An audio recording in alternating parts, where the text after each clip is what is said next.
A finales del siglo XVI, Culiacán era una villa polvorienta en los confines del mundo conocido, donde el sol pegaba con fuerza y los sueños de conquista y evangelización se mezclaban con el polvo del camino. Hasta allí, a San Miguel de Culiacán, llegó Bernardo de Balbuena, un hombre ya entrado en letras, con la mente afilada por la poesía y el ansia de conocimiento. A pesar de la lejanía de la Ciudad de México, Culiacán tenía su encanto, era un crisol de soldados, frailes, comerciantes y aventureros, todos con la vista puesta en las tierras del norte, donde la leyenda prometía riquezas y glorias. Y en medio de todo este bullicio, brillaba una mujer como pocas, Isabel de Tovar y Guzmán, hija de don Pedro de Tovar, aquel explorador que se había lanzado con Vázquez de Coronado en busca de las míticas Cíbola y Quivira. Isabel no solo tenía linaje, sino una presencia que capturaba la atención de cualquiera que se atreviera a mirarla. Hermosa, inteligente y con una educación poco común en aquellas tierras, su hogar frente a la plaza era punto de encuentro de figuras importantes. Frailes franciscanos, jesuitas eruditos, militares curtidos en batalla, todos pasaban por su casa en busca de conversación, descanso o simplemente una buena comida. Fue en este ambiente donde Balbuena e Isabel cruzaron sus caminos. Él, con la cabeza llena de versos y epopeyas, y ella, con la curiosidad de quien ha visto y oído más de lo que se espera de una mujer en su tiempo. Entre charlas sobre literatura, política y las últimas noticias de la capital, la amistad entre ambos fue creciendo. Y no faltaban quienes murmuraban que quizás había algo más que palabras en aquella relación. Por su parte, Bernardo estaba a punto de culminar su obra maestra, el Bernardo o la Victoria de Roncesvalles. Es casi seguro, Isabel escuchó pasajes del poema antes que nadie, entre sorbos de chocolate caliente y veladas a la luz de las velas. La literatura de Balbuena se mezclaba con la historia de aquel rincón olvidado del virreinato, y sin darse cuenta, la villa de San Miguel de Culiacán se convirtió en una de las fuentes de inspiración para lo que vendría después. Pero Isabel no solo escuchaba poesía. Con un hijo formándose en la Ciudad de México y un futuro incierto como viuda del poderoso Luis de los Ríos Proaño, su vida estaba en un punto de inflexión. ¿Debía retirarse al convento de San Lorenzo en la capital, como dictaban las buenas costumbres? ¿O acaso había otro destino esperándola? Lo cierto es que la amistad entre Isabel y Bernardo dejó huella. Tanto, que años después, Balbuena dedicaría su famosa grandeza mexicana a aquella mujer singular. Y aunque los historiadores aún debaten sobre la naturaleza exacta de su relación, lo que no se puede negar es que, por un tiempo, en esa villa polvorienta y remota, dos almas cultas encontraron un refugio mutuo entre letras y suspiros.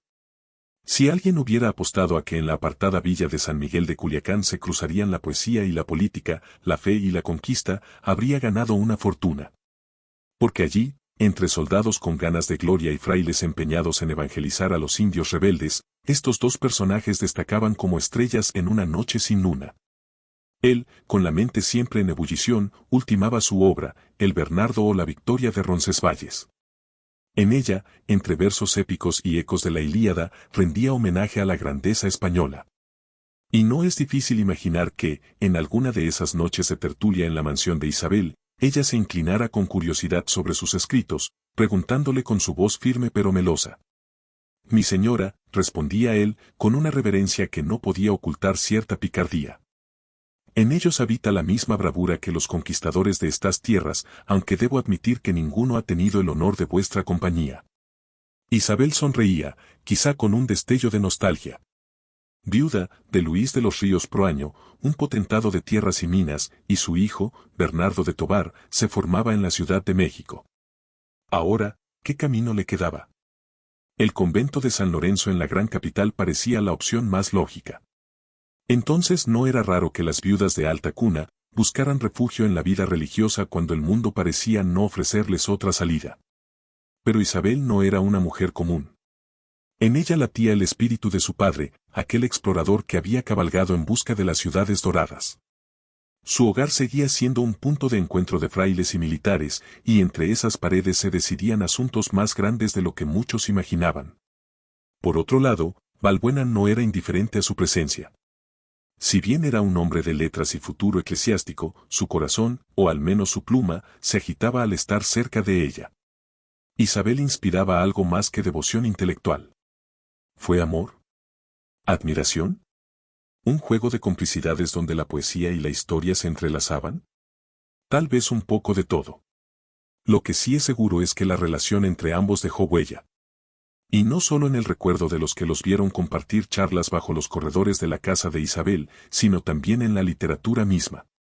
Años después, Balbuena le dedicaría Su grandeza mexicana, un poema que, más que un simple homenaje, era un guiño inmortal a aquella mujer de la frontera. Pero antes de que la historia tomara su rumbo definitivo, aún quedaban decisiones por tomar, murmullos que acallar y versos por escribir.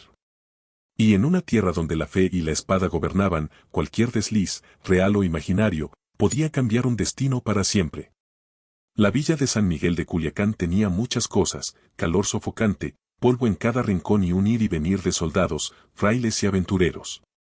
Pero también tenía otra cosa que nunca faltaba en los pueblos pequeños: chismes. Y si había un tema que mantenía ocupadas a las buenas lenguas, y a las malas aún más, era la peculiar cercanía entre Bernardo de Balbuena e Isabel de Tobar. ¿Habéis visto cómo se miran?, susurraban las damas en misa, escondiendo las sonrisas detrás del abanico. Dicen que el poeta le dedica versos en secreto, agregaba otra, con la emoción de quien comparte una conspiración. ¿Y qué esperabais? Si desde que llegó el sacerdote ese, se la pasan juntos. Isabel, por supuesto, no era ajena a los rumores. Pero si le molestaban, no lo demostraba. Con la serenidad de quien ha visto y oído demasiado, se limitaba a sonreír.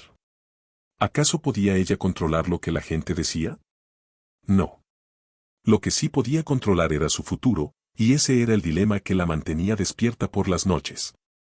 El convento de San Lorenzo en la Ciudad de México seguía siendo una opción, una decisión que muchas mujeres en su posición ya habrían tomado sin dudar. Pero Isabel no era como las demás. Su hogar seguía siendo un punto de reunión para frailes y militares, y cada conversación en sus salones estaba impregnada de la gran empresa de la Nueva España, la expansión hacia el norte, la evangelización de los indígenas y la consolidación del poder español en tierras aún salvajes. Mientras tanto, Balbuena se debatía entre sus propios dilemas. Con su obra maestra casi terminada, sabía que su destino no estaba en Culiacán. La Ciudad de México lo llamaba con promesas de reconocimiento, círculos intelectuales y quizás un puesto eclesiástico que le asegurara estabilidad. Pero algo lo retenía en aquella villa polvorienta, o más bien, alguien. ¿Fue amor lo que lo ató a Isabel? ¿O simplemente la fascinación por una mujer que representaba todo lo que admiraba: inteligencia, nobleza y un espíritu indomable? Tal vez nunca lo sabremos con certeza. Lo que sí sabemos es que cuando llegó el momento de partir, su pluma no la olvidó. Isabel, por su parte, también tenía que tomar una decisión. Con su hijo en la Ciudad de México y su futuro incierto, el tiempo de los titubeos llegaba a su fin. La pregunta era: ¿seguiría el camino esperado de las viudas nobles, refugiándose en la vida religiosa? ¿O desafiaría las expectativas una vez más? Fuera cual fuera la respuesta, algo era seguro: aquella villa, donde la frontera de la Nueva España se mezclaba con los sueños y ambiciones de tantos, había sido testigo de algo más que la historia oficial. Había sido testigo de miradas cómplices, palabras no dichas y una conexión que, aunque quizás nunca se convirtió en romance, dejó su huella en la literatura y en los recuerdos de quienes los vieron compartir esas tardes de tertulia, entre versos y suspiros. El sol dorado de Culiacán se apagaba lentamente en el horizonte cuando Bernardo de Balbuena tomó su última copa en la casa de Isabel de Tobar y Guzmán. El ambiente era distinto aquella tarde. Algo flotaba en el aire, algo que ni los versos más grandiosos ni las sonrisas corteses podían disimular: una despedida. Sabían que no habría más tertulias iluminadas por velas, ni más debates entre poesía y política, ni más miradas que hablaban sin necesidad de palabras. Bernardo debía partir hacia la Ciudad de México, donde su destino lo esperaba con la promesa de reconocimiento y estabilidad. Isabel, en cambio, tenía que tomar su propia decisión, una que marcaría el resto de su vida. La conversación fue suave, casi mecánica. Hablaron de literatura, de la expansión del virreinato, de los últimos chismes de la villa. Pero al final, cuando las palabras dejaron de tener sentido y solo quedó el peso del momento, Isabel tomó aire y dijo, con una calma ensayada: «Se dice que partiréis pronto, don Bernardo». «Así es, mi señora. La capital me llama. Y con ella, la vida que os espera». Él asintió, sintiendo el peso de cada una de sus palabras. Pero antes de poder responder, Isabel se levantó con elegancia, tomó un pequeño pergamino de su escritorio y se lo extendió. Antes de que os vayáis, quiero que os llevéis esto. Bernardo desenrolló el papel con cuidado, esperando quizás un poema, una carta de despedida, tal vez un mensaje secreto. Pero lo que leyó lo dejó sin aliento. Era un mapa. Un mapa que no señalaba caminos comunes, sino rutas ocultas, senderos desconocidos que llevaban al corazón de lo que muchos creían solo un mito, Cíbola y Quivira, las ciudades doradas que su padre, Pedro de Tobar, había buscado sin éxito junto a Vázquez de Coronado. Bernardo levantó la mirada, incrédulo. ¿Cómo? Mi padre nunca perdió la esperanza de encontrarlas.